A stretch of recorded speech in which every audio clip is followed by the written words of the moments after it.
ಬೆಳಗಾವಿ ಜಿಲ್ಲೆಯ ಮೂಡಲಗಿ ಪಟ್ಟಣದಲ್ಲಿ ನೂತನವಾಗಿ ನಿರ್ಮಿಸಿರುವ ಮಹರ್ಷಿ ಶ್ರೀ ಭಗೀರಥ ಮೂರ್ತಿಯ ಅನಾವರಣ ಹಾಗೂ ಉಪ್ಪಾರ ಸಮಾಜದ ಕುಲಬಾಂಧವರಿಂದ ಸತ್ಕಾರ ಸಮಾರಂಭ ಜರುಗಿತು. ಕಾರ್ಯಕ್ರಮದಲ್ಲಿ ಪಾಲ್ಗೊಂಡಿದ್ದ ರಾಜ್ಯ ಉಪ್ಪಾರ ಸಂಘದ ಅಧ್ಯಕ್ಷರು, ಮಾಜಿ ಸಚಿವರು, ಹಾಲಿ ಶಾಸಕರು, ಎಂಎಸ್ಐಎಲ್ನ ನಿಗಮದ ಶ್ರೀ ಪುಟ್ಟರಂಗ ಶೆಟ್ಟಿಯವರು ಮಾತನಾಡಿ, ಉಪ್ಪಾರ ಜನಾಂಗದವರು ಶೈಕ್ಷಣಿಕವಾಗಿ, ಆರ್ಥಿಕವಾಗಿ ಮುಂದುವರಿಯಬೇಕು. ಎಲ್ಲರೂ ಒಗ್ಗಟ್ಟಾಗಿ ಸಮಾಜವನ್ನು ಬೆಳೆಸೋಣ ಎಂದು ಕರೆ ನೀಡಿದರು. ಶಾಸಕರಾದ ಬಾಲಚಂದ್ರ ಜಾರಕಿಹೊಳಿಯವರು ಮಾತನಾಡಿ, ಉಪ್ಪಾರ ಜನಾಂಗದ ಜೊತೆ ನಾನು ಇರುವೆ, ತಮ್ಮ ಜನಾಂಗಕ್ಕೆ ಬೇಕಾದ ಸಹಕಾರ ನೀಡುವುದಾಗಿ ಭರವಸೆ ನೀಡಿದರು.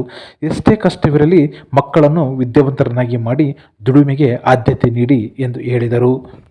ರಾಜ್ಯ ಉಪ್ಪಾರ ಸಂಘದ ಪ್ರಧಾನ ಕಾರ್ಯದರ್ಶಿ, ವಕೀಲರು ಆದ ಯು ವೆಂಕೋಬ್ ಮಾತನಾಡಿ, ಉಪ್ಪಾರ ಜನಾಂಗ ಜಾಗೃತರಾಗಬೇಕು, ಸಮಾಜದ ಅಭಿವೃದ್ಧಿಗೆ ಎಲ್ಲರೂ ಕೈ ಜೋಡಿಸೋಣ ಎಂದು ಹೇಳಿದ ಅವರು, ಮಕ್ಕಳಿಗೆ ಉನ್ನತ ವಿದ್ಯಾಭ್ಯಾಸ ಕೊಡಿಸುವಂತೆ ಪೋಷಕರಿಗೆ ಕರೆ ನೀಡಿದರು.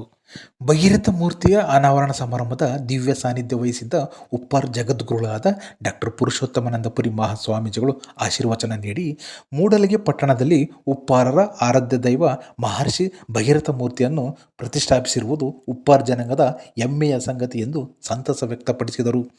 ಕಾರ್ಯಕ್ರಮದಲ್ಲಿ ನೂತನ ಸಂಸದರಾದ ಪ್ರಿಯಾಂಕ ಜಾರಕಿಹೊಳಿ, ವಿವಿಧ ಮಠಾಧೀಶರು, ಸಮಾಜದ ಗಣ್ಯರು, ಮುಖಂಡರು, ಸಮಾಜದ ಜಿಲ್ಲಾ ಹಾಗೂ ತಾಲೂಕು ಪದಾಧಿಕಾರಿಗಳು ಉಪಸ್ಥಿತರಿದ್ದರು.